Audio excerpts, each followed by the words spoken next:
നമസ്കാരം, കൊട്ടാരക്കര മീഡിയയിലേക്ക് സ്വാഗതം. കൊട്ടാരക്കരയിൽ 2 കിലോ കഞ്ചാവുമായി ഒരാളെ പിടികൂടി. സുഭാഷ് എന്നയാളാണ് അറസ്റ്റിലായത്. കൊല്ലം റൂറൽ ഡാൻസ് ഓഫ് ടീമും കൊട്ടാരക്കര പോലീസും ചേർന്നാണ് ഇയാളെ പിടികൂടിയത്. കൊലപാതകം, കഞ്ചാവ് കേസ് എന്നിവയുൾപ്പെടെ നിരവധി കേസുകളിലടക്കം പ്രതിയാണ് ഇയാൾ. കാപ്പയും ഇയാൾക്കുമേൽ മുൻപ് ചുമത്തിയിട്ടുണ്ടെന്നാണ് പോലീസ് ഉദ്യോഗസ്ഥർ വ്യക്തമാക്കുന്നത്. ജാമ്യത്തിലിറങ്ങി ഒഡീഷയിൽ നിന്നും കഞ്ചാവുമായി വരുന്നതിനിടെയാണ് ഇയാൾ കൊട്ടാരക്കര റെയിൽവേ സ്റ്റേഷൻ പരിസരത്ത് വെച്ച് കൊല്ലം റൂറൽ ഡാൻസ് ഓഫ് ടീമിന്റെ പിടിയിലാകുന്നത്. കേരള പോലീസ് നടത്തിയിരുന്ന ഓപ്പറേഷൻ ഡി ഹാൻഡിൻ്റെ ഭാഗമായിട്ടാണ് ഇന്ന് കൊട്ടാരക്കര പോലീസ് സ്റ്റേഷനിൽ ഒരാളെ കഞ്ചാവുമായിട്ട് അറസ്റ്റ് ചെയ്തിരിക്കുന്നത്. സുഭാഷ് എന്നയാളെയാണ്. കൊട്ടാരക്കര ഡാൻസ് ഓഫ് ടീം നടത്തിയ ഒരു ഓപ്പറേഷനിലൂടെയാണ് ഇവരെ അറസ്റ്റ് ചെയ്തിരിക്കുന്നത്.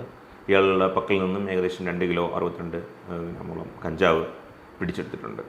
Dance of S I Deepu, പിന്നെ കൊട്ടാരക്കര എസ് ഐ അഭിലാഷ് എന്നിവരുടെ നേതൃത്വത്തിലുള്ള സംഘമാണ് ഇവരെ അറസ്റ്റ് ചെയ്തത്.